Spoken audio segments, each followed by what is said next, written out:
Beyond Borders spent this month in Kunming, China, teaching English and American culture to middle schoolers.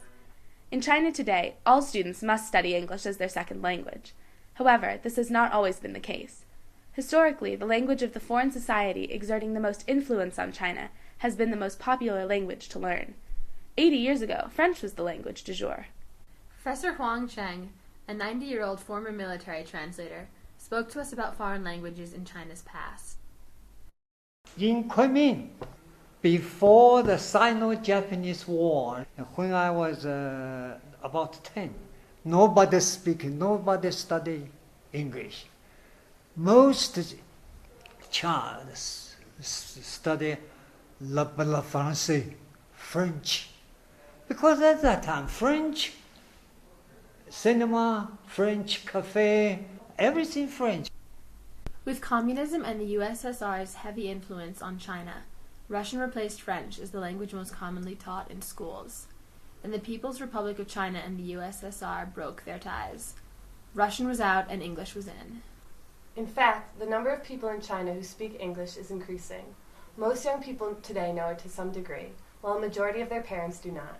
Does this mean that the prevalence of English as a second language could be changing Chinese culture as the generations progress? Learning a language does not necessarily imply learning a culture. Decades ago, when English was first taught in China, Western culture was embedded in the language lessons. Professor Huang remembered. They study Shakespeare's Othello, or the Moor of Venice. That's their studied material. This is a big house, that is a little dog, the dog must name something. That's child English. Compare with those who study Bacon's essays and Ivanhoe. Have you heard about Sir Walter Scott Ivanhoe? That's classic. American GIs stationed in China allowed many locals to practice their spoken English, learn American slang, and experience American culture firsthand. This educational experience is very different from contemporary China's English classes, which focus almost entirely on vocabulary and grammar rules.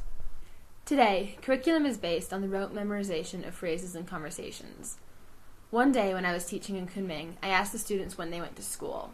All 60 shouted in unison, "I take the bus to school."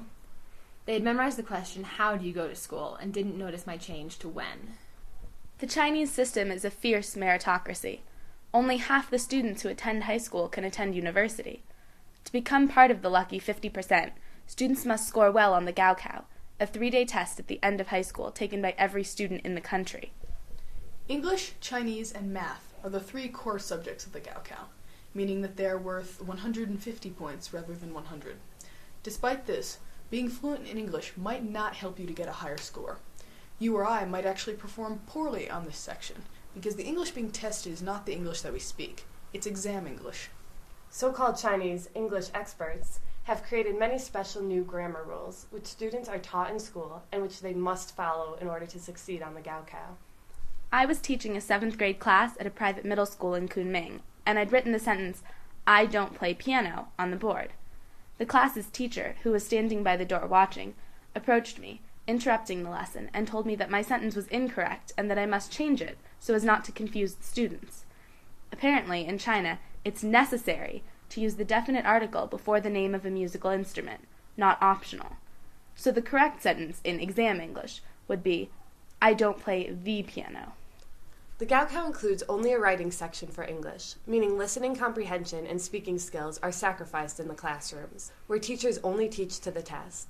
Charles Zhao, a program assistant with the School for International Training, said, "Most people, after they learn 10 years or 12 years English, the English skill is still very limited. It's hard for them to read a newspaper. Most Chinese students, they can read test paragraphs, but not the real, original English materials." So why is English worth so many points in the Gaokao in the first place? Like school curriculum, the content of the Gaokao is decided by the Chinese government, which clearly considers English important for the nation's future. China's economy has exploded in recent years, and this boom is expected to continue.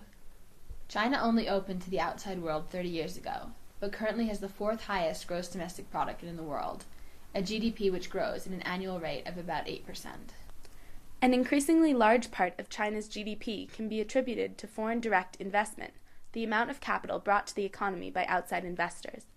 The government sees English as a tool that will help Chinese businessmen connect with their foreign counterparts and thus keep China's GDP growing. We spoke to several people at Kunming's English Corner, a weekly gathering of locals wishing to practice their spoken English.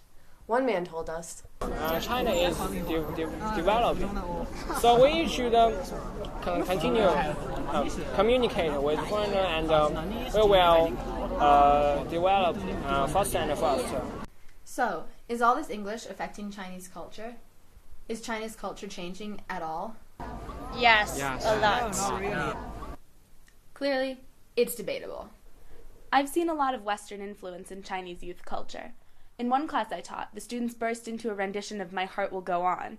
And if you ask if anyone knows who Kobe Bryant is, you'll get a big chorus of, yes, he's a Laker man. But from what I had heard and read about China, I came here expecting to see a huge difference between the younger generation and the older one, a conflict even. However, virtually everyone that I have spoken to has said that while lifestyles may seem changed, core values of the culture have remained constant.